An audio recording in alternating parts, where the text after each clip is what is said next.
Donc, si le public veut bien se rasseoir. Alors, Vanessa Wisnia-Weil va introduire cette deuxième grande partie.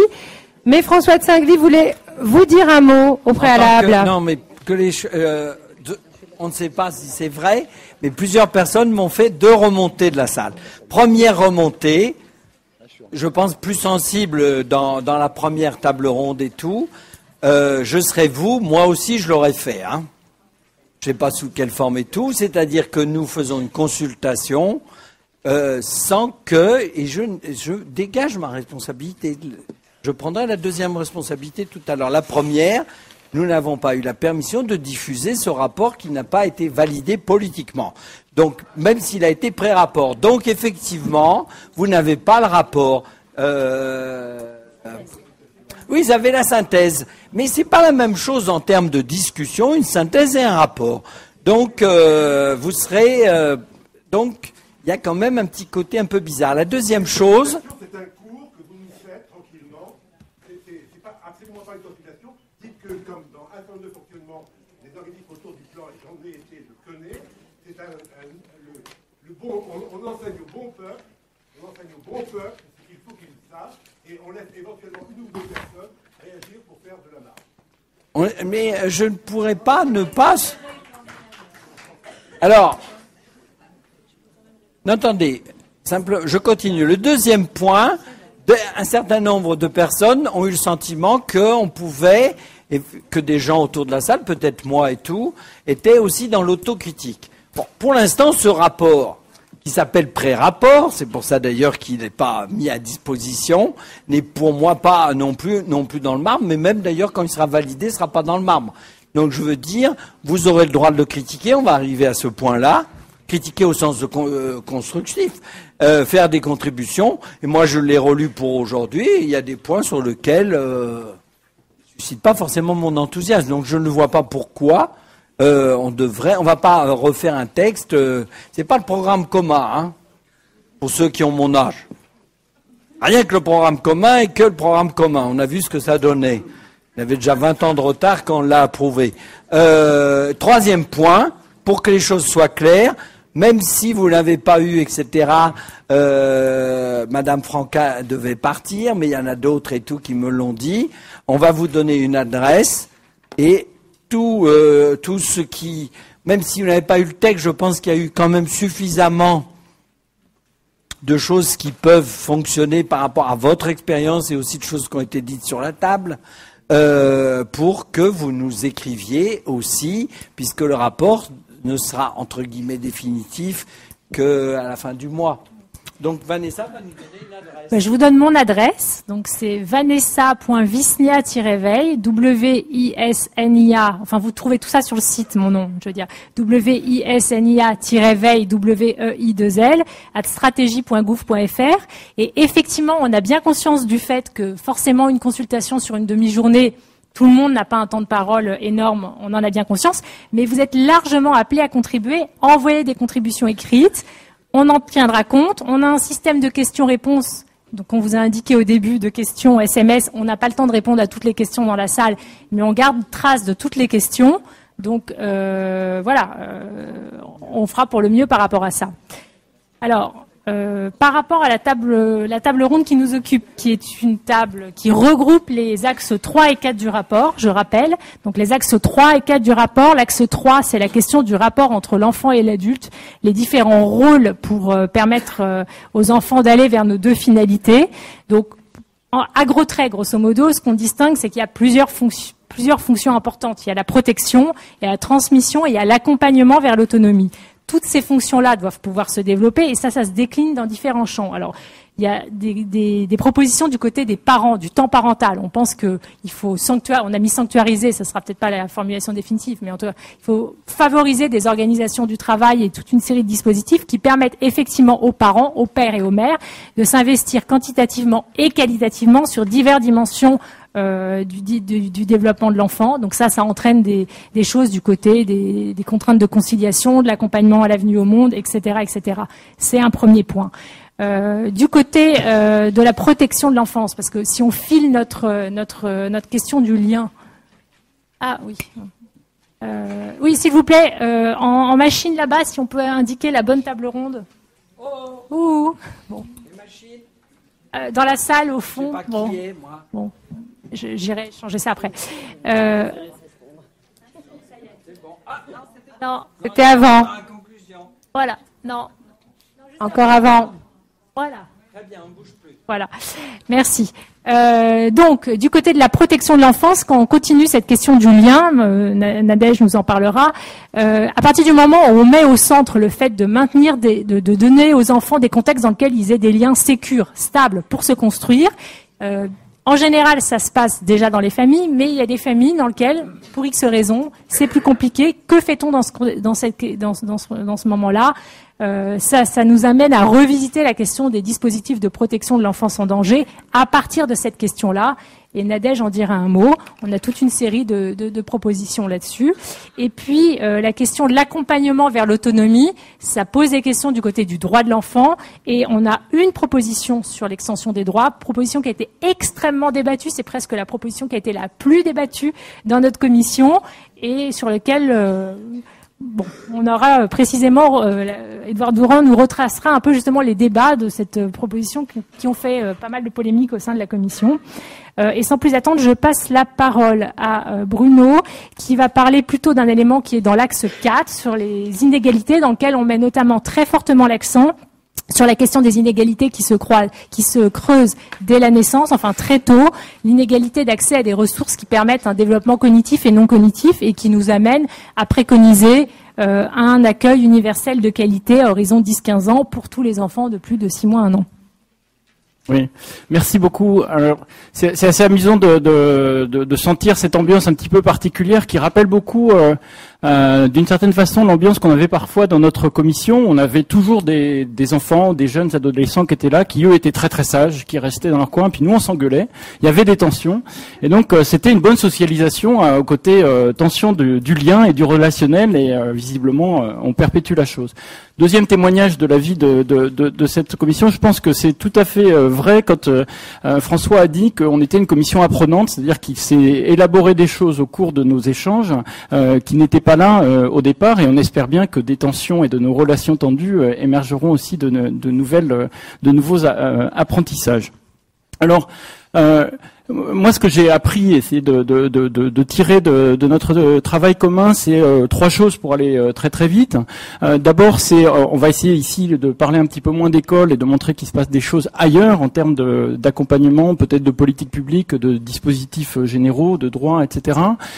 Et les choses qui, moi, m'ont paru tout à fait essentielles, c'est de souligner combien l'enfance, l'adolescence, la jeunesse est un point un petit peu absent de nos radars en matière de protection sociale. C'est-à-dire qu'on a beaucoup de politiques familiales, on s'occupe beaucoup des parents et de leurs enfants, mais pas forcément de l'enfant en lui-même. Et moi, je suis vraiment arrivé à la conviction, je crois partagée par ce groupe, qui était déjà formulé dans la Convention internationale des droits de l'enfant, c'est qu'il faut affirmer que les enfants ont des droits. Et au sens le plus juridique, on en donnera un exemple, mais du terme.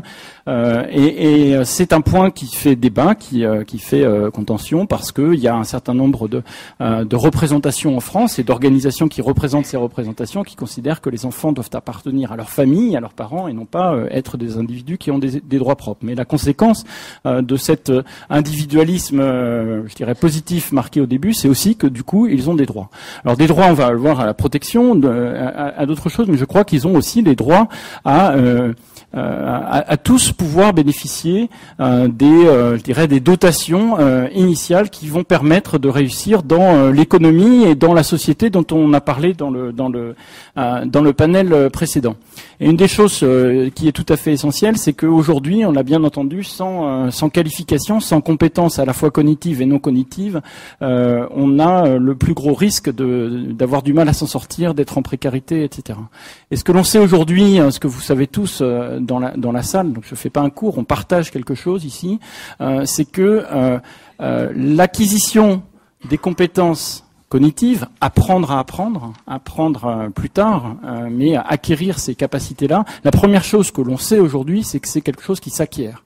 Donc toute idée qui consisterait à dire je suis ici en tant que professeur pour dire toi tu les as et toi tu ne les as pas, oublie cette connaissance profonde, c'est que apprendre savoir apprendre, ça s'apprend, ça s'acquiert. Il n'y a pas des gens qui sont nuls et des gens qui sont très bons génétiquement au point de départ. Par contre, ce que l'on sait aussi, c'est que tout le monde n'a pas les mêmes environnements et n'a pas les mêmes accompagnements pour leur permettre d'acquérir ces capacités cognitives. Et aussi, on en a parlé précédemment, les capacités non cognitives, communiquer, échanger, apprendre les règles, la tolérance, le vivre ensemble, etc. Et que ça se joue très tôt. Et une des choses essentielles que le rapport met en avant, c'est que ça s'acquiert avant d'entrer à l'école. Et qu'aujourd'hui, au-delà de Bourdieu, etc., on peut se dire que si l'école a du mal à reproduire, à changer les inégalités, c'est parce qu'en fait, les inégalités, elles se sont construites, institutionnalisées, solidifiées avant. À 1 an, à 2 ans, quand on apprend à marcher, quand on apprend à parler, et que tout le monde n'a pas le même environnement émancipateur. Alors, il y a beaucoup de travaux, là où je suis aussi à Sciences Po, qui montrent bien que c'est très déterminé socialement ou déterminé par les professions des parents. Les enfants de profs, les profs savent qu'il faut parler correctement à un gamin, y compris quand il ne sait pas encore parler, qu'il faut beaucoup jouer avec, qu'il faut beaucoup lire, qu'il faut passer beaucoup de temps à jouer, etc. Très bien. Tout le monde n'est pas dans les situations sociales ou les situations de temps, tout simplement, vu son travail, etc., pour pouvoir le faire. Et donc, il y a un souci d'égalité et un souci de politique sociale, de permettre et de répondre à ce droit de tous les enfants d'avoir accès à un milieu émancipateur, à un milieu qui permet d'acquérir les compétences cognitives et non cognitives à l'âge de 1 an, à l'âge de 2 ans, à l'âge de 3 ans. D'où cette idée de service public de qualité, d'accueil de la petite enfance. Il ne s'agit pas de mettre en place un mode de garde. Il ne s'agit pas de garder les enfants, il s'agit de les accueillir dans les circonstances qui vont leur permettre à tous d'acquérir les compétences cognitives et non cognitives. Et je crois que le rapport affirme que ça doit être un droit, et pas un droit opposable, comme ça l'est soi-disant aujourd'hui. Un droit opposable, ça n'est jamais que le droit de ceux qui le demandent. Hein, c'est-à-dire les parents diplômés qui veulent pouvoir travailler et mettre leurs enfants en crèche peuvent utiliser le droit opposable. La République égalitaire doit garantir ce droit à tous les enfants et en particulier à ceux qui n'ont pas la chance de pouvoir avoir le milieu qui va leur permettre de développer ces capacités-là. Et on rappelle dans le rapport, hein, seulement 10% de nos gamins vont régulièrement, entre 0 et 3 ans, vont régulièrement en crèche. Nous avons d'excellentes crèches, vraiment de grande qualité, qui permettent ces émancipations-là, mais seulement 10% de nos enfants y vont régulièrement, 18% sont inscrits en crèche. Je regarde Olivier Tervenon pour être sûr que je ne me trompe pas sur mes chiffres, hein. Mais 10 y vont régulièrement. Les autres 40% sont accueillis par des assistantes maternelles qui font de leur mieux, mais qui ont des métiers plutôt précaires, qui n'ont pas forcément de grande formation et qui ne sont pas toujours dans les structures collectives telles que les enfants puissent aussi y jouer, etc. Et donc il y a un grand travail à faire aussi pour mieux accompagner, socialiser les assistantes maternelles et surtout faire en sorte que les plus pauvres ou les plus démunis ou les plus en risque de ne pas avoir ces conditions-là puissent accéder aux crèches. Un point tout simple, est-ce qu'une mère seule avec enfant sans diplôme au chômage a priorité dans l'accès aux crèches? La réponse est non. Et c'est totalement absurde parce qu'elle a le plus grand risque en France d'être pauvre. Et elle ne peut pas aller chercher du travail puisqu'elle est censée être disponible pour s'occuper de ses enfants. Donc on a là un enjeu tout à fait majeur, à la fois pour l'émancipation des enfants et aussi pour résoudre un certain nombre de problèmes sociaux. Donc on met, je crois, très fortement en avant l'idée de l'urgence de développer l'accueil du jeune enfant pour tous dans les meilleures conditions de qualité. Donc droit de l'enfant, service d'accueil de qualité pour tous les enfants. Troisième chose que moi je retiens de notre démarche et qui parle beaucoup à notre système de protection sociale actuel. Jean Pisani-Ferry a commencé en disant on traite trop les choses en silo. Notre système de protection sociale traite les gens en tranches de risque, un bout de malade, un bout de chômage, un bout de vieux, un bout de d'invalide, un bout de je sais pas quoi. Et c'est à l'individu de se balader d'une caisse à une autre, de comprendre tel et tel formulaire. Ce qu'on essaye de mettre en avant, c'est une perspective qui effectivement s'attache à accompagner les individus aux différentes phases de leur vie. Et d'ailleurs, vous avez vu, ça s'appelle maintenant enfance et adolescence, parce qu'on a bien conscience quand même qu'il y a au moins 2 phases là derrière. Mais l'idée, elle peut être étendue pour la protection sociale, pour ce qu'il y a après. À chaque phase de sa vie, on rencontre un bouquet de problèmes, si je puis dire, qui sont assez déterminés. Il faudrait pouvoir apporter une réponse en bouquet aussi, et non pas une réponse fragmentée, divisée, qui rend les gens responsables de savoir trouver le bon guichet, alors que ça devrait être la responsabilité de l'accompagnement social, de répondre aux besoins articulés des individus aux différentes périodes de leur vie, y compris des jeunes enfants, des élèves et des adolescents. Voilà. Voilà, moi je pense qu'on va continuer sur la petite enfance avec Nadège Sévrac avant de passer à vous, Édouard Durand. Pour rester sur le même sujet, on voit qu'on a... Je ne suis pas petite enfance, je suis protection de l'enfance. Protection de l'enfance. Ce n'est pas on va... Alors, excusez-moi.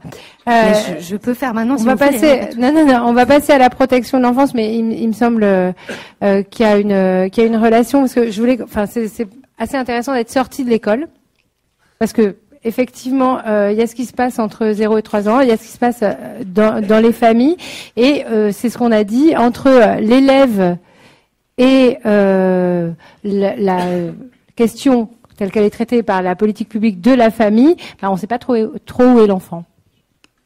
C'est un enchaînement audacieux. Ok, donc moi je vais vous présenter à mon tour les 2 lignes de proposition de la Commission sur la protection de l'enfance, donc 2 fois 3 minutes. Peut-être d'abord pour commencer par un peu éclairer ce qu'on entend par protection de l'enfance. Les enfants qu'on dit en danger en France et qui sont protégés à ce titre, c'est 3 catégories d'enfants à peu près. C'est les enfants qui sont dans leur famille victimes d'abus et de négligence ou dont on pense qu'il y a de sérieux risques qu'ils le deviennent si on n'intervient pas. C'est les jeunes qui se mettent en danger eux-mêmes, notamment par des conduites à risque. Et c'est aussi des enfants qui n'ont plus personne pour s'occuper d'eux, soit que leurs parents soient malades, décédés ou pas présents sur le territoire. Donc, par rapport à la stratégie, c'est vrai que sur les chiffres, on est à peu près à un peu moins de 2% d'enfants concernés par année, sachant que, donc, c'est un chiffre, on va dire minoritaire, même si significatif, sachant que la plupart des travaux convergent pour souligner qu'en général, la population identifiée est bien moins importante que la population dont on n'a pas connaissance et qu'on aurait un enfant protégé pour 10 enfants qui auraient besoin de l'être. Alors la première ligne de proposition par rapport à ça, c'était la question d'avoir une exigence d'expertise en protection de l'enfance pour tous les intervenants. Alors ça pourra paraître un peu étonnant. Il faut savoir qu'en France, la politique publique de protection de l'enfance est envisagée dans une perspective assez généraliste, une perspective éducative.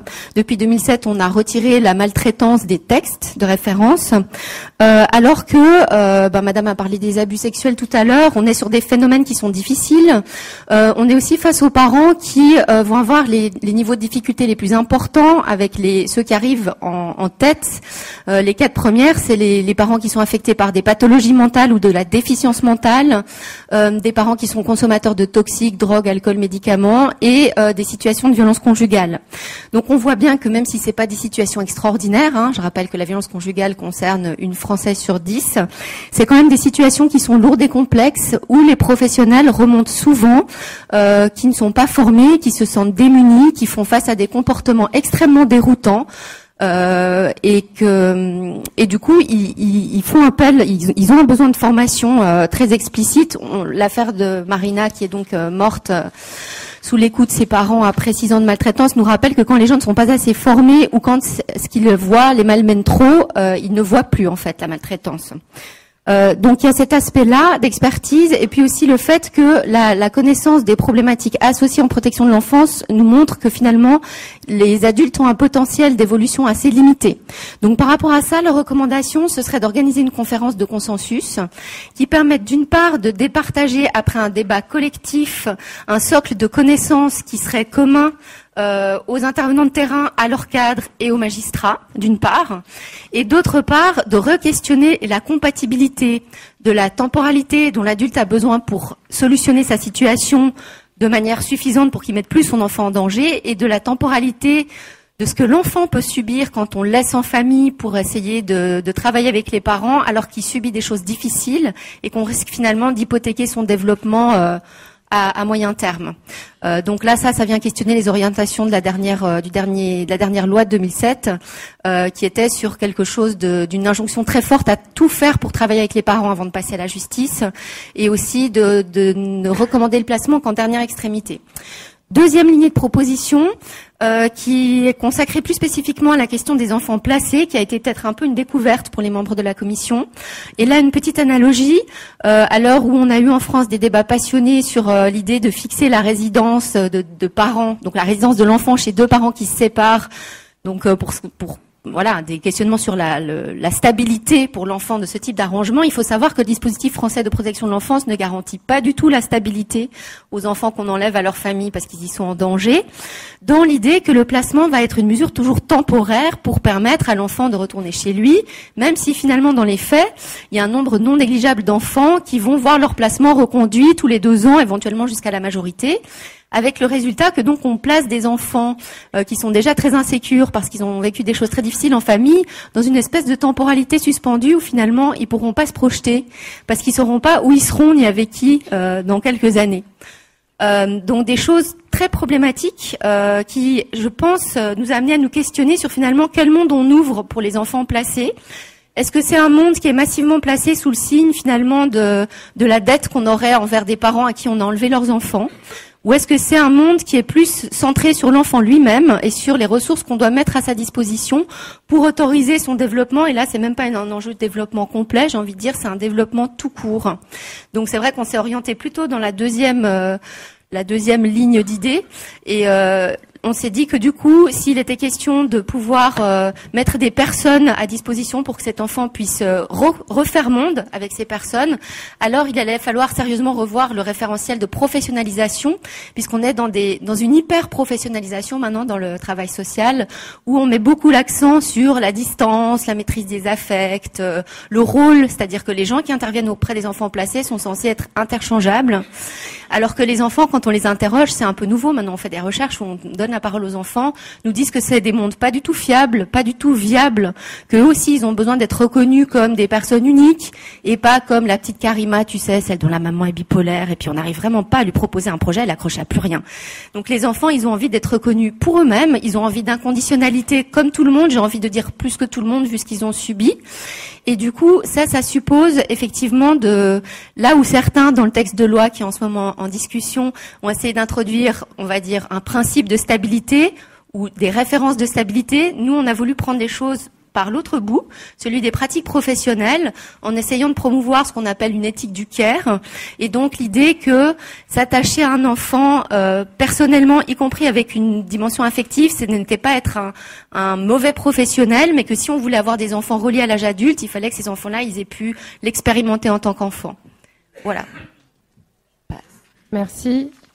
Alors, Édouard Durand, et peut-être racontez-nous s'il y a eu des tensions sur ces points, en particulier sur l'extension possible du droit de l'enfant, et racontez bien au public ce que dit le rapport, le pré-rapport, pardon. On pense que je ne vais pas le dire, mais je vais le dire. Bonjour, et effectivement, il y a eu des tensions, et j'imagine que tout travail collectif génère des tensions. Et moi, je crois que j'avais la place du boudeur. Et c'est peut-être ma figure de juge. Au fond, je tenais ma figure de juge d'une certaine manière. C'est peut-être l'idée qu'on peut se faire d'un juge. C'est celui qui campe sur l'acquis et qui est chargé de sa conservation. Et je vais m'acquitter de cette tâche aujourd'hui, en 5 minutes. D'abord parce que, ça fait le lien avec les interventions précédentes, je suis un magistrat qui a pris ses fonctions de juge des enfants en charge de la protection de l'enfance en 2007, au moment de l'entrée en vigueur de la loi du 5 mars 2007 portant réforme de la protection de l'enfance, à laquelle je suis extrêmement attaché. Et d'ailleurs, en vous écoutant, je me disais que cette loi introduit dans le Code civil la notion de développement complet de l'enfant. Son développement social, affectif, d'autres que moi présents dans cette salle qui l'ont inspiré, rédigé, sauraient en parler mieux que moi. Et que, en centrant le travail sur la notion de danger, elle nous invite à finalement faire réagir plus tôt nos signaux d'alerte y compris pour les enfants les plus maltraités, pour nous permettre de mieux les prendre en charge. Et ce raisonnement s'applique aussi au sujet dont je dois vous parler maintenant, qui est la question de l'autonomie de l'enfant. Ce que j'ai pu appeler ailleurs la question d'une éventuelle extension du domaine de l'autonomie de l'enfant, pour ne pas dire, vous m'avez compris, extension du domaine de la lutte. Et il y a eu des tensions au sein de la commission, des réflexions toujours en cours, me semble-t-il, et la volonté louable de la commission de trouver un moyen terme, en tout cas un terrain d'entente, entre plusieurs façons d'appréhender les besoins de l'enfant, c'est-à-dire de tout être humain, comme le dit la Convention internationale des droits de l'enfant, âgé de 0 à 18 ans, sans faire de distinction entre les différents âges au cours de cette phase-là, de 0 à 18 ans, en deçà de la majorité. Entre premièrement une position qui est la plus extensive, présentée, préconisée par certains rapports désormais publics, voulant accroître la capacité juridique d'action de l'enfant. L'incapacité juridique, qui est le sort juridique de l'enfant, son statut, est un instrument de sa protection. On demande à ses protecteurs, les parents en premier lieu, de le protéger et de prendre pour lui les décisions qui sont susceptibles de le protéger. L'idée de l'extension de la capacité juridique d'action d'initiative de l'enfant me semble redoutable de ce point de vue-là. Et ses promoteurs proposaient notamment le droit pour l'enfant de saisir le juge, par exemple le juge aux affaires familiales, de donner à partir de 16 ans son accord sur sa résidence, de lui accorder à partir de 13 ans une présomption irréfragable de discernement. La Commission, dans sa grande sagesse, Monsieur le Président, vous voyez que je le dis, a voulu tenir une position médiane. Mais j'ai quand même encore quelques réserves, alors je me permettrai de finir par ça. Une position médiane qui est d'instaurer, notamment, je crois pouvoir le dire sous l'impulsion de Madame Adeline Goutenoir, professeure des universités, qui aurait pris cette place si elle avait pu venir aujourd'hui, une capacité progressive de refus.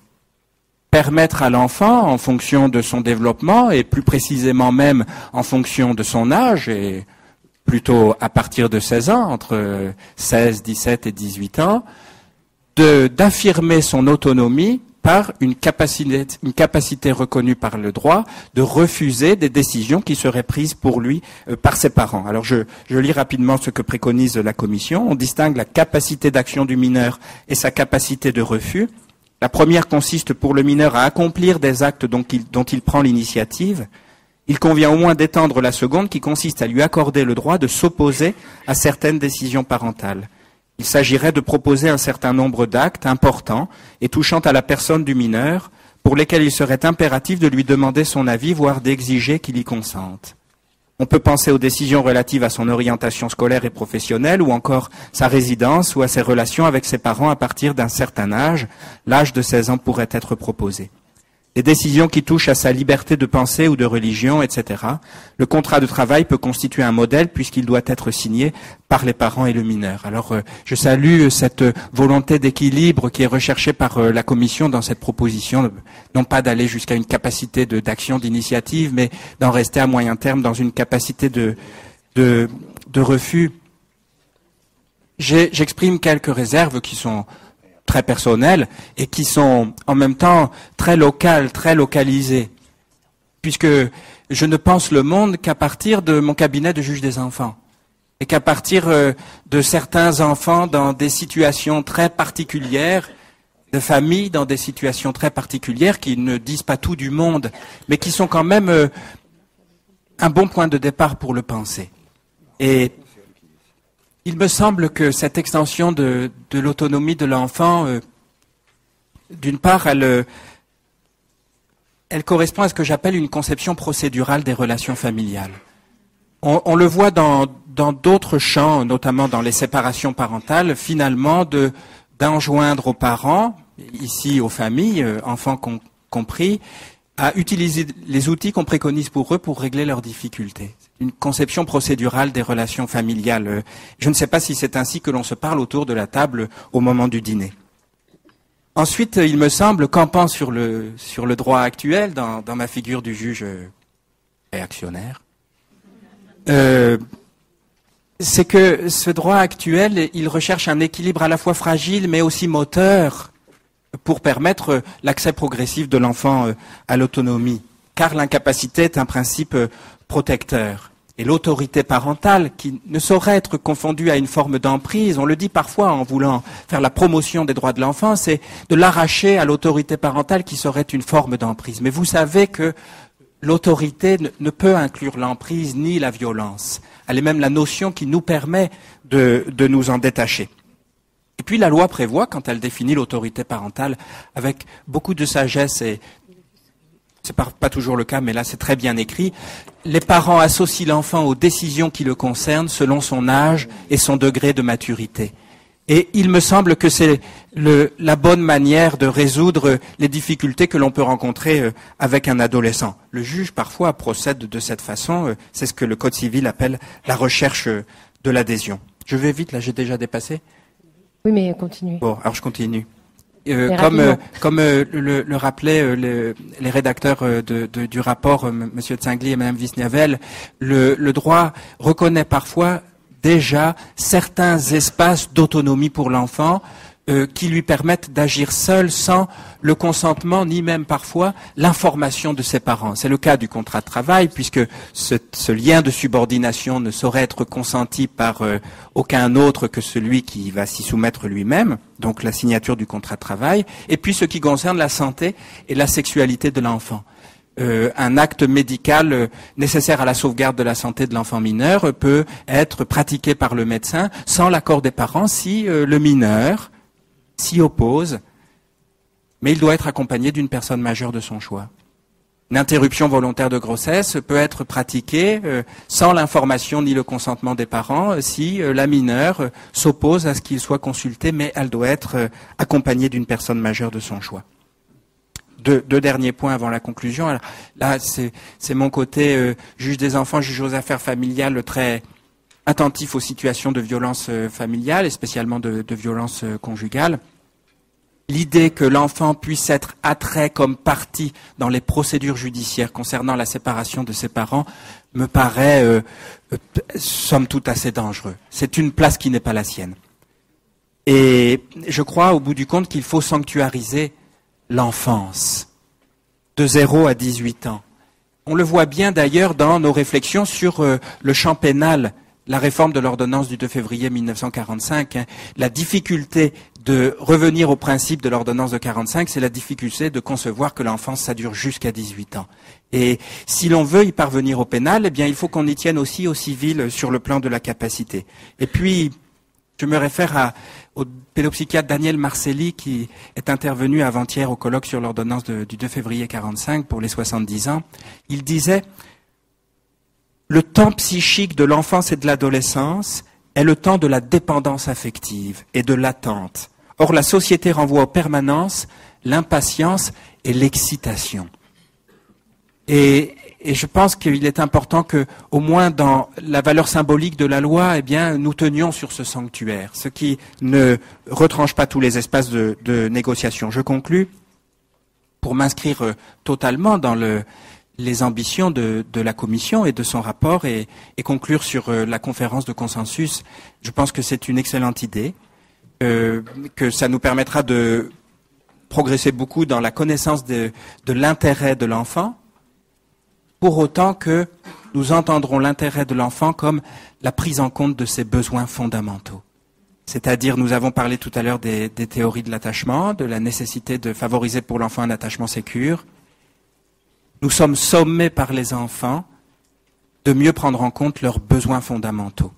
Et je vous remercie de votre attention. Merci à vous. Vous avez droit à des applaudissements. On va revenir à la question du lien et donc de la petite enfance, mais tout de suite, Chantal Rimbaud, qui est directrice de la protection de l'enfance et de la jeunesse du Val-de-Marne, va nous dire comment elle voit le monde là où elle travaille. Comme vous, ce qu'elle pense de cette extension préconisée du droit des enfants qui va jusqu'au refus, à une possibilité de s'exprimer sur les qui l'éduque dans le cadre de la protection de l'enfance. Merci. Eh bien, écoutez, peut-être je voudrais introduire mon propos en disant que la bientraitance concerne tous les enfants et que les questions donc relatives à la maltraitance et à l'enfance en danger, si elles ne concernent qu'une très faible part, et fort heureusement d'une classe d'âge, ont aussi besoin d'être suffisamment réfléchis et suffisamment éclairés pour pouvoir ensuite être reconnus par les professionnels lorsqu'elles existent. Et c'est bien une des grandes difficultés de la loi de mars 2007, c'est qu'elle ne nomme plus la maltraitance comme une situation qui doit suffisamment être prise en cause par les professionnels. J'en veux pour exemple la difficulté qu'il y a lorsqu'une situation de maltraitance, vous évoquiez tout à l'heure le rapport d'Alain Grevaux dans l'affaire Marina, on voit bien comment l'ensemble de la population réagit lorsqu'un enfant est victime de maltraitance grave ou décède. C'est tout à fait normal qu'à ce moment-là, il y ait une grande émotion qui se diffuse dans la population. Il serait important que chacun se sente tout aussi responsable de cette politique publique et que la détection et le repérage de la maltraitance aujourd'hui soit bien l'affaire de tous et pas uniquement des professionnels de la protection de l'enfance. Je crois que ça serait une avancée qui nous permettrait effectivement peut-être dans certaines situations d'avoir des alertes plus précoces. Je vous souhaitais particulièrement, au regard de la lecture des différents éléments dont j'ai eu connaissance, vous dire que aujourd'hui, c'est une question qui peut apparaître secondaire, mais cette définition de la maltraitance qui a été posée par la loi de mars 2007 et qui, encore une fois, permet de donner plus de place au travail avec les familles, était tout à fait nécessaire au moment où elle a été posée. Il n'empêche qu'aujourd'hui, lorsque nous saisissons le procureur de la République, lorsque nous avons une situation qui pourrait être une situation de maltraitance, les cas de saisine du procureur, dans les cas de saisine du procureur de la République tels qu'ils sont définis par la loi, la maltraitance ne figure plus en tant que telle. Mais la saisine du procureur de la République, c'est l'impossibilité de collaborer avec la famille, des actions de prévention qui ne permettent pas d'écarter le danger, l'impossibilité d'évaluer. La question de la maltraitance et du danger doit être, à mon sens, plus fortement réaffirmée dans le cadre légal. Ça permettrait également de mieux travailler cette question avec les professionnels. Vous l'avez évoqué également à différents moments, la question de la formation des professionnels en protection de l'enfance, aujourd'hui, est une vraie question. Et effectivement, on le voit à travers aussi bien le rapport d'Alain Grevaux que le rapport d'Anne Thurs, le repérage de la maltraitance aujourd'hui est sûrement perfectible dans les services de protection de l'enfance y compris. En ce sens, la proposition que vous faites de conférence de consensus me paraîtrait effectivement facilitatrice parce qu'elle nous permettrait ensemble, quelle que soit la place que nous occupons dans le dispositif, et la protection de l'enfance est quand même un dispositif qui regroupe énormément de professionnels, qui travaillent dans des horizons un peu différents à certains moments, et qui, s'ils ont un objectif de travail commun, communiquent peu entre eux. Donc, travailler ensemble autour de ces questions dans des conférences de consensus, faciliter l'élaboration de référentiels, nous paraîtrait effectivement, en tout cas moi me paraîtrait, être un moyen de mieux repérer la maltraitance et de rendre plus lisible le travail auprès des familles, de mieux l'expliciter.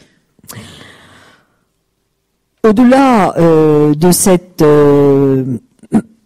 ces compétences professionnelles qui me paraissent donc à développer et en ce sens par plusieurs biais, aussi bien la formation que la réflexion commune, vous évoquez la question de la stabilité des attaches. Et si on ne peut être que d'accord sur le principe, favoriser des liens sécures pour l'enfant, permettre qu'ils développent des attaches sur la durée, reconnaître que ces attaches et ces liens affectifs existent. C'est parfois extrêmement complexe. Je crois qu'il faut aussi que nous sachions le reconnaître.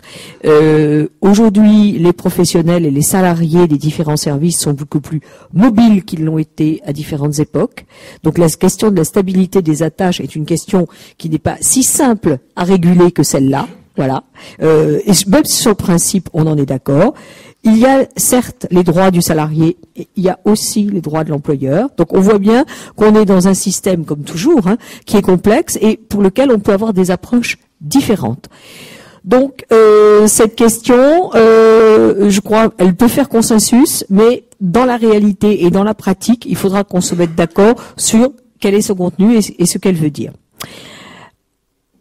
La question de l'affiliation et des suppléances parentales me paraît être une question qui aujourd'hui doit être travaillée. Certes, il nous faut travailler plus fortement sur les statuts. C'est une des propositions qui figurent dans les différents rapports actuels sur la protection de l'enfance.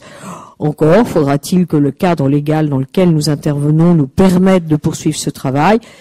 La situation actuelle des propositions de loi en cours me paraît peu porteuse en ce sens.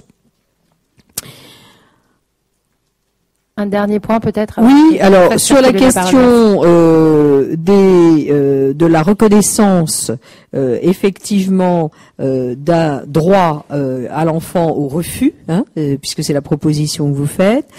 Je trouve que cette proposition pourrait être intéressante pour les enfants les plus grands, alors en particulier quand on est dans le cadre de l'assistance éducative et qu'un certain nombre de jeunes, à un moment, sont en difficulté dans leurs relations, soit avec leur famille élargie, soit avec leurs parents. Ça permettrait d'entendre parfois aussi l'intérêt de l'enfant d'une autre manière et de l'entendre à travers ce qu'il dit de manière plus efficiente, me semble-t-il.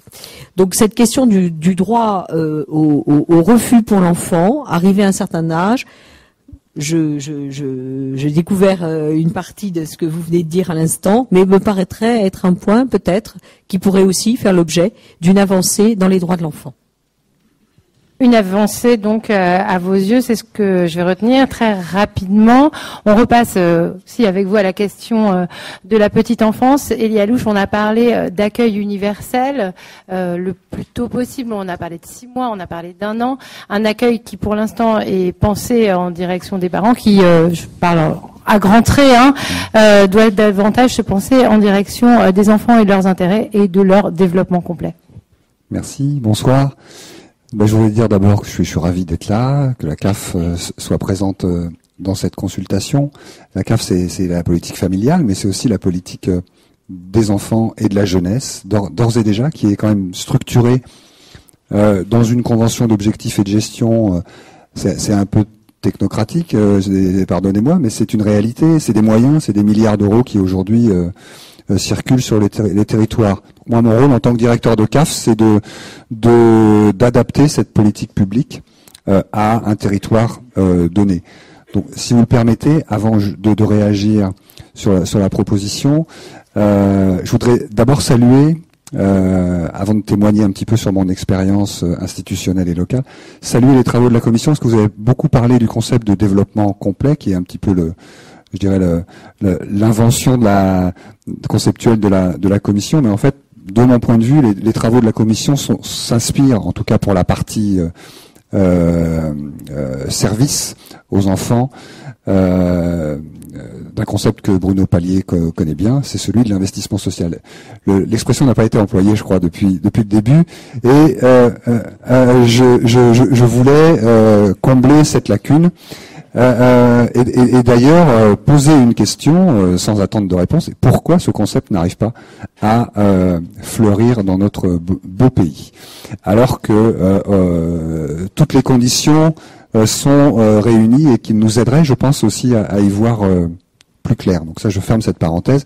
Juste témoignage donc d'abord sur cette convention d'objectifs et de gestion qui existe aujourd'hui et qui prévoit justement quelque part ce que la Commission prévoit déjà, ce que la Commission propose, c'est-à-dire un accompagnement de l'ensemble des familles par une offre globale. C'est ça le concept qui est à la base de la politique publique dont les CAF sont en charge, avec des objectifs d'investissement dans la jeunesse, dans le soutien aux parents et dans le développement de l'offre d'accueil. Donc, je vais dire, les ingrédients sont déjà en partie présents. Et puis, il y a un programme ambitieux de service que vous avez intégré dans vos réflexions et que vous proposez d'accélérer et de prolonger. Et je vais y revenir, qui prévoit quand même sur cette période la création de 200 000 solutions d'accueil collectif et individuel. Je ne parle pas des 75 000 places qui concernent l'éducation nationale à l'école maternelle. Avant 3 ans. Avant 3 ans. La parentalité, c'est une politique publique qui commence à se structurer dans notre pays comme dans les autres. Et cette convention d'objectifs et de gestion prévoit un doublement des crédits à la parentalité, ce qui n'est pas rien. Et également, peut-être pour expliquer l'aide à la parentalité en 2 mots. Alors l'aide à la parentalité, en quoi elle consiste ? L'aide à la parentalité, c'est plein d'offres de services. C'est le bouquet dont parlait Monsieur Pallier tout à l'heure. C'est plein de choses. C'est des parcours, de l'accompagnement social. C'est des services de médiation familiale que les magistrats juges aux affaires familiales connaissent bien. C'est des lieux d'accueil enfants-parents où des professionnels de la petite enfance permettent à des parents d'être présents avec leurs enfants. C'est tout ça. C'est aussi des réseaux qu'on appelle d'appui et d'accompagnement des parents avec des groupes de parole, des groupes d'échange. C'est beaucoup de choses. Et ça, c'est de l'investissement social. C'est de l'investissement social. Donc voilà, je voulais dire ça. Je voulais parler aussi du territoire dont je m'occupe, parce qu'on parlait de la vraie vie tout à l'heure. La vraie vie dans mon territoire, c'est la ruralité. On n'en a pas beaucoup parlé depuis le début de cette consultation. C'est vrai qu'on est dans le 7e arrondissement. Mais donc je vais apporter un petit peu de ruralité à vos travaux. La Vienne, c'est 61 habitants par kilomètre carré. La moyenne, c'est 115 en métropole. Donc, vous voyez, il y a des endroits où il n'y a pas beaucoup d'habitants, pas beaucoup de familles, et ces familles, elles ont aussi des besoins. Et ça, c'est une problématique. Et quand on parle d'accueil universel, évidemment, il va falloir se poser ce genre de questions. Donc, le problème, en fait, c'est pas de couvrir les besoins de la même manière partout sur tout le territoire. C'est en fonction de la configuration du territoire de trouver la bonne couverture. Alors, je veux pas dire qu'on a atteint cet objectif dans le département, mais on n'est pas trop mal dans le sens où on a pratiquement toutes les communes qui sont couvertes aujourd'hui par un contrat enfance-jeunesse. Et on a un taux global, alors c'est technique, pardonnez-moi, mais de couverture des modes d'accueil formels de 65%. C'est-à-dire que pour 100 enfants de moins de 3 ans, on a une capacité d'accueil de 65 places. Alors on verra tout à l'heure que la répartition accueil individuel, accueil collectif, évidemment, est différente de la situation nationale. Ce que je voudrais dire aussi, c'est que voilà, vous l'avez sur ce tableau. Donc vous voyez que le résultat national, la moyenne, les assistants maternels, enfin la capacité globale, pardon, c'est 54%. Donc nous on est à 65, donc nettement au-dessus. Le résultat d'accueil individuel, c'est-à-dire assistant maternel, est à peu près 30%.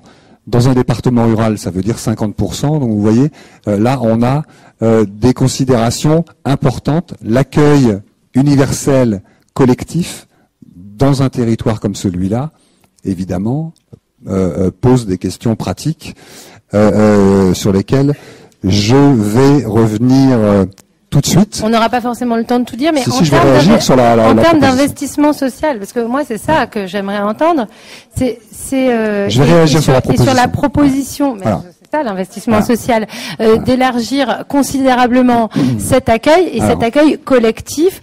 Quel apport vous pouvez observer déjà sur les enfants qui sont accueillis dans votre département, et qu'est-ce que ça veut dire en termes de moyens, de développement des politiques publiques? Est-ce que c'est une stratégie envisageable? Moi, ce que j'ai compris de la proposition sur le plan national d'accueil universel de qualité, c'est d'abord que la Commission part du principe d'un recentrage des aides sur les besoins des enfants. Alors que la politique actuelle est plutôt tournée vers un principe de conciliation vie familiale, vie professionnelle, qui est un principe qui a bien fonctionné, qui a permis à la France d'avoir le taux de natalité qui est le sien aujourd'hui. Donc, n'oublions pas quand même que les enfants, il faut qu'ils se développent, mais il faut qu'ils naissent d'abord. Hein. Donc, pour qu'ils naissent, il faut que... non, mais c'est un vrai sujet. Il y a des pays où il y a beaucoup moins d'enfants. Donc, si on a un problème aussi, c'est parce qu'on a des enfants. Et j'arrête, tant mieux. Et on en a en nombre. Et ça, je voulais juste le rappeler. Donc, la conciliation du familial et du professionnel, ça a permis... ça a permis quand même de développer l'activité féminine.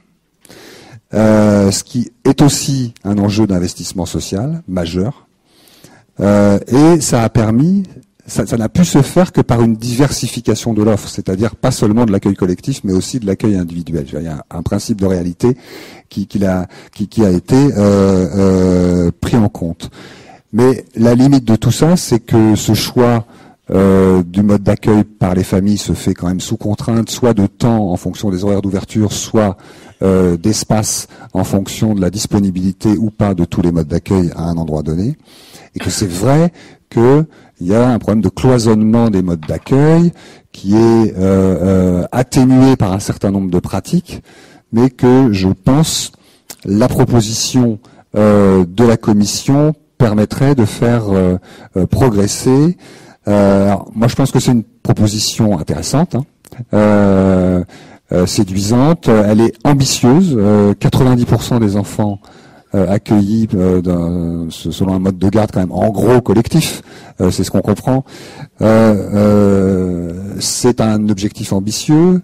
Si vous reprenez l'exemple du territoire rural qui est le mien, en même temps, c'est une proposition pragmatique parce que vous proposez pas d'aller vers un service public d'accueil collectif du type école maternelle, parce que ce serait pas réaliste.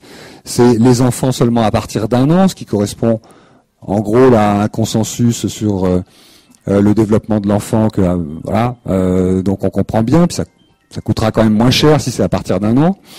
Et un accueil donc régulier. Un accueil régulier à temps partiel, c'est-à-dire quelques heures, au moins quelques heures par semaine, je crois. C'est ce que dit le projet de rapport. Et il est donc conforme aussi à des pratiques existantes, je pense que vous les connaissez, d'accueil occasionnel, les haltes garderies, qui sont bien connues, les regroupements de relais assistantes maternelles qui jouent un rôle très important. Je pense que il faut avoir ça en tête. Ça ne marchera pas, la proposition, si elle ne s'appuie pas sur les relais assistantes maternelles. Et dernière chose, c'est les impacts quand même sur lesquels il va falloir travailler, parce qu'ils sont majeurs, les impacts de cette proposition pour sa mise en œuvre. La réforme du congé parental qui vient d'entrer en vigueur va avoir des impacts forcément sur la demande d'offres d'accueil, la demande d'accueil. A contrario, et va probablement augmenter cette demande. J'ai pas le temps de développer. A contrario, les contraintes budgétaires des collectivités locales pèsent plutôt sur le développement de l'offre. Donc il y a un effet là, je veux dire, qui n'est pas forcément positif. Et puis l'idée de l'accueil universel, je terminerai là-dessus. J'avais plein d'autres choses à dire, mais quand même, il faut aussi penser aux gestionnaires des structures. Accueillir 90% des enfants de manière occasionnelle, c'est très compliqué à organiser. Voilà, je voulais juste le dire.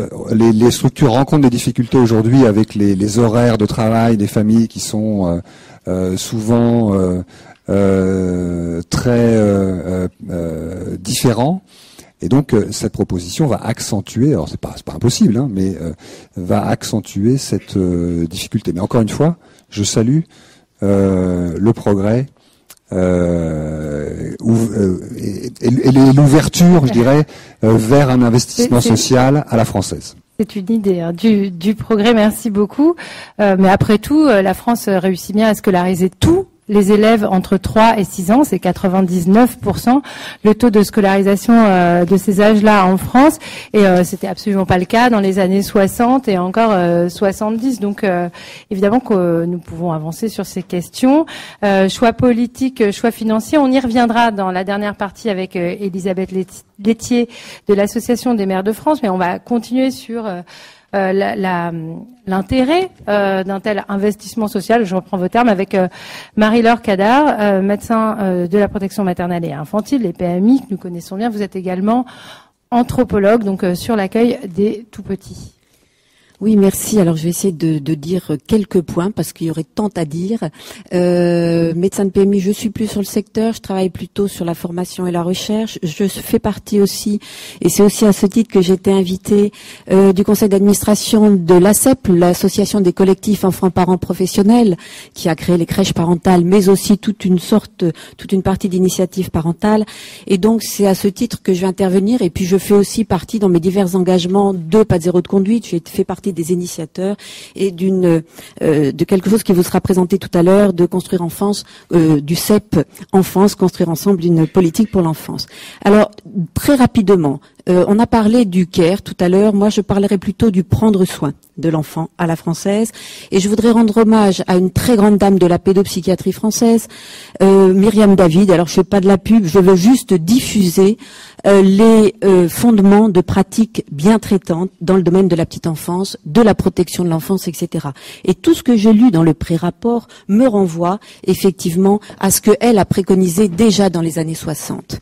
C'est-à-dire avoir une approche globale, c'est-à-dire éviter les séparations inutiles, c'est-à-dire préparer les séparations quand elles sont nécessaires, c'est-à-dire travailler avec les familles, toutes les familles, quelles qu'elles soient, c'est-à-dire travailler en réseau, ça renvoie sur la proposition des maisons enfants-parents, donc avec des professionnels de qualifications différentes, avec des institutions différentes, mais en gardant toujours une éthique du respect des personnes, et même quand les personnes ont des grandes difficultés psychiatriques, de carences, etc. J'ai appris tout ça en PMI, j'ai eu la chance de la rencontrer et de savoir que quand on met tout ça en application, eh bien ça a des effets très très positifs dont on parle pas assez.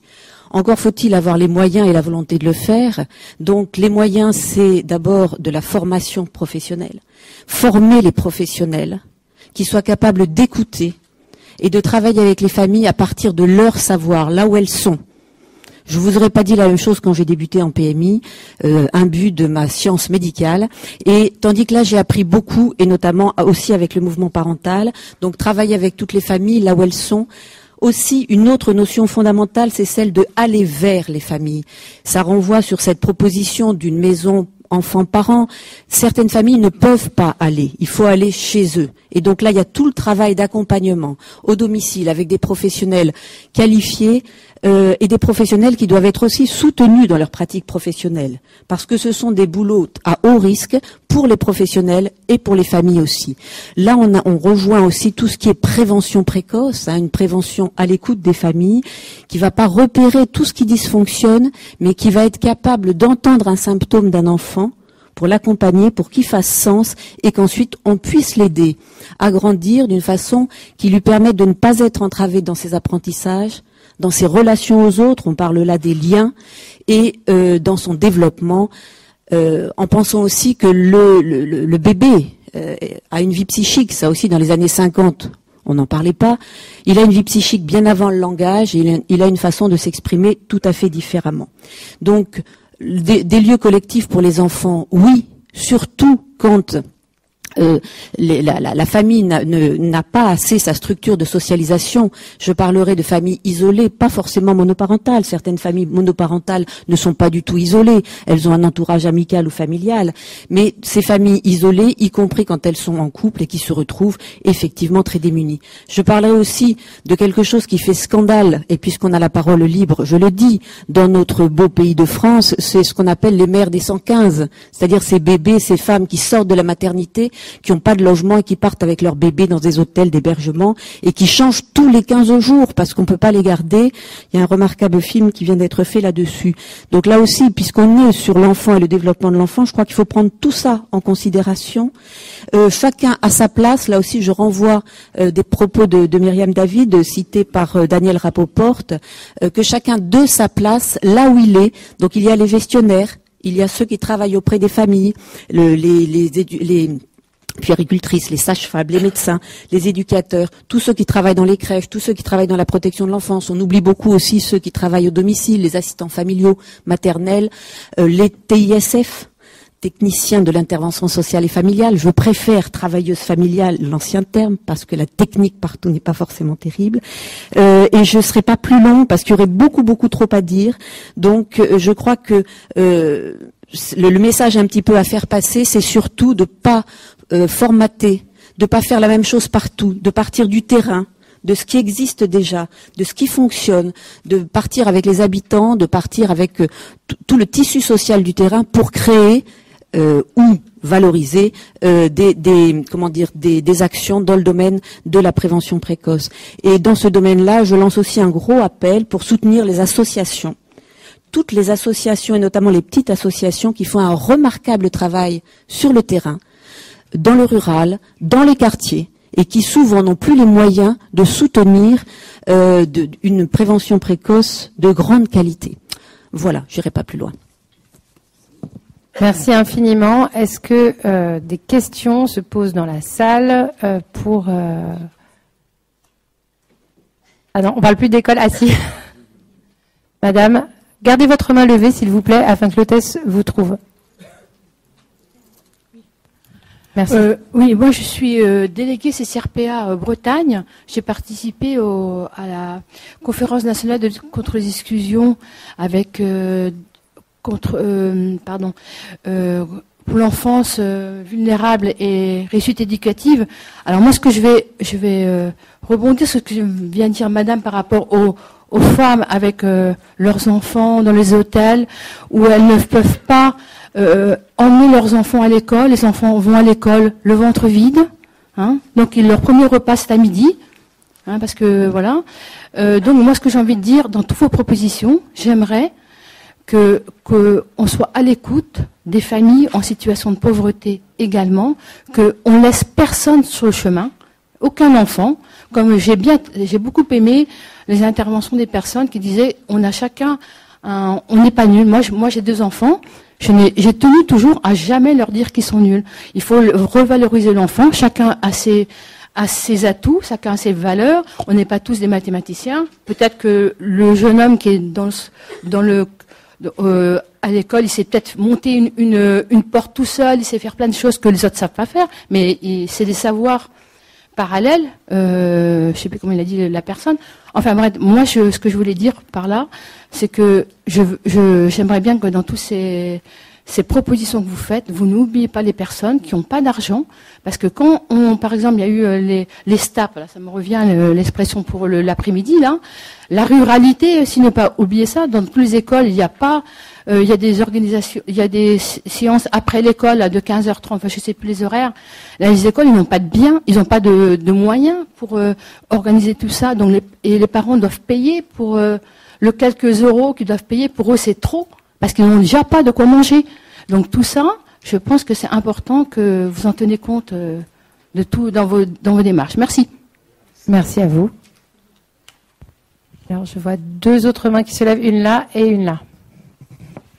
Oui, je vais un peu... Donc Dominique Brangard, pédopsychiatre, responsable d'un secteur de pédopsychiatrie, 9e, 10e arrondissement et unité d'hospitalisation mère-bébé. Je suis tout à fait d'accord avec ce que vous venez de dire, et pour dire aussi qu'il y a une recherche là du SAMU social qui décrit bien ça et qui dit qu'actuellement en France, par rapport à la pauvreté de des enfants, en premier c'est les problèmes d'alimentation des enfants, qu'ils ne mangent pas à leur faim, et d'autre part c'est les problèmes de développement et de santé mentale. parce qu'ils sont pas dans des conditions, voilà. Alors, par rapport à ça, je suis tout à fait d'accord avec Marie-Laure Cadar sur la nécessité d'aller vers les familles. Bon, il y a des unités mobiles qui commencent à se constituer, mais avec une philosophie qui est pas de dépister, repérer, qui fait encore plus fuir les familles parce qu'on leur fait peur. Donc, c'est le pari d'une rencontre, et ça, c'est compliqué parce que c'est du tact. Et c'est toute une philosophie du réseau qui va plus dans le sens du réseautage. Je vais aller très vite. Voilà, les crèches, c'est hyper important, effectivement, vous l'avez dit, ça c'est une mesure que vous proposez qui est très très importante.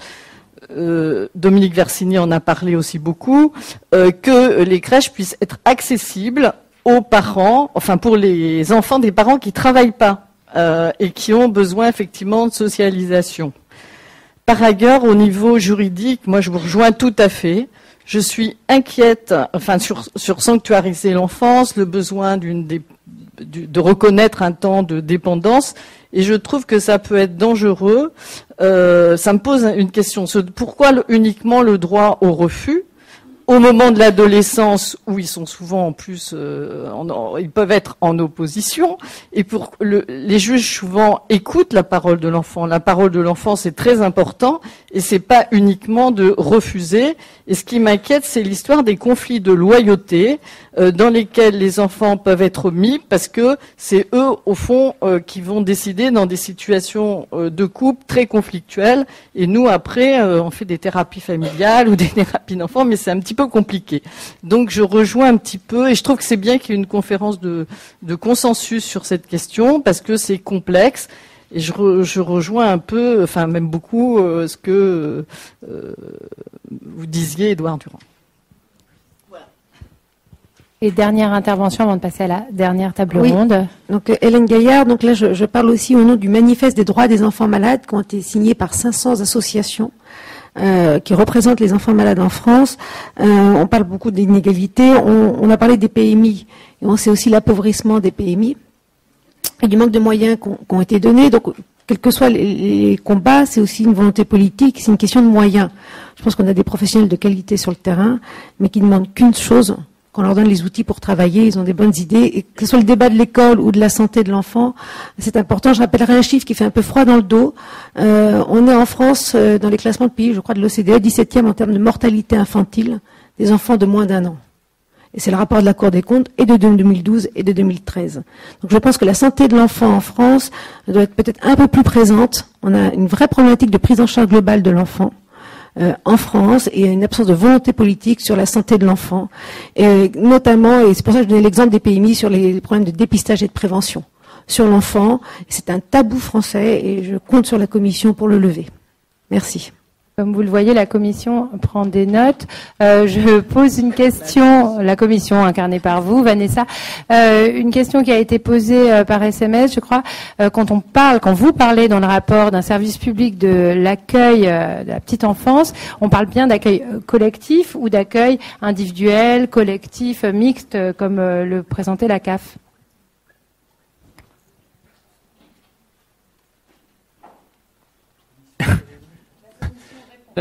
Là-dessus, je crois que on peut parler d'idéal et de ce qui est faisable et des transitions. C'est ce que vous avez dit. Moi, je crois que les termes ont été soigneusement choisis. Comme vous l'avez dit, on n'a pas dit un service public et unifié, homogène de la petite enfance. Mais par contre, on a mis 2 mots en avant qui est qualité et collectif. Donc qualité, c'est essayer de se séparer du mode de garde. Alors vous avez réintroduit l'idée de halte garderie. Moi, j'ai envie de dire halte là, quoi. Justement, c'est pas le but, c'est pas de placer les gamins pendant qu'on peut aller bosser. L'idée est bien de se donner les conditions et de donner aux enfants les conditions d'un environnement émancipateur tel qu'on peut le trouver en crèche, mais on peut aussi s'en approcher dans d'autres configurations. Mais vous l'avez souligné dans vos commentaires, c'est-à-dire que les assistantes maternelles qui se retrouvent 2-3 demi-journées par semaine à un endroit où les enfants peuvent jouer ensemble, peuvent faire part de leurs échanges, être accompagnés, c'est aussi de l'accueil collectif de plus en plus de qualité. Vous avez souligné aussi la difficulté des horaires, et on le sait bien, notamment pour les contrats de travail particulièrement atypiques, c'est difficile de les concilier avec des horaires de crèche traditionnels. Donc il y a aussi des flexibilités à trouver des deux côtés ici. Donc c'est des combinaisons, mais en tout cas autour de mots-clés, de notions et de pratiques clés qui sont autour de la qualité du service, donc de la qualité des emplois qui sont proposés et des personnes qui s'occupent des enfants, et une dimension collective, parce que c'est là que se jouent ces apprentissages dont j'ai pu parler.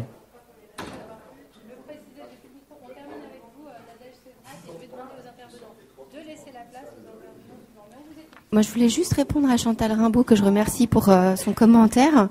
Je pense quand même qu'on a un problème de catégorie sur la politique publique de protection de l'enfance, au sens où on salue ce que vous avez dit, c'est-à-dire le fait que la protection de l'enfance, c'est l'affaire de tous, et s'il y a un truc qui a été avancé dans la stratégie, c'est la question de la communauté éducative élargie. Il y a juste que quand on a commencé à évoquer cette question dans la commission, l'enfance en danger, ça parle à pas grand monde. C'est-à-dire que depuis qu'on a enlevé le référentiel maltraitance, on a un problème de visibilité. Et du coup, on a enlevé la catégorie de la maltraitance parce qu'elle était considérée comme stigmatisante, ce qui pose quand même le problème, voilà, de comment on désigne des pratiques parentales qui sont très inadéquates. Quels mots on se donne pour désigner ça et ne pas perdre le savoir qu'on avait derrière le mot de maltraitance, qui maintenant, c'est un peu comme évanescé. Voilà. Et sur la question des attaches, c'est juste qu'on est la référence, et je suis pas sûre que ce soit le cas sur le terrain, même si c'est une question complexe, parce qu'on a toujours cette représentation qui font pas que les enfants s'accrochent quand même. Merci. Une dernière question, je crois. Là. Michel Dolé, vous vouliez intervenir ?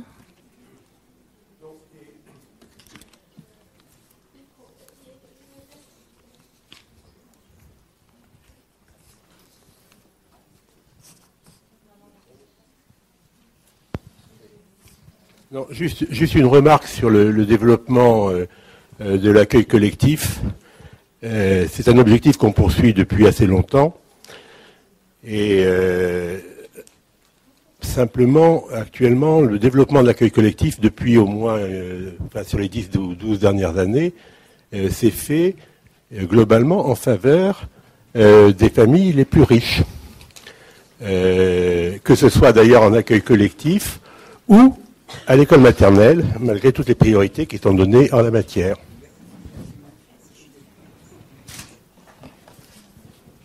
C'est d'ailleurs pour ça que dans notre rapport, on voulait partir des besoins des enfants, effectivement, y compris des enfants dont les parents ne travaillent pas.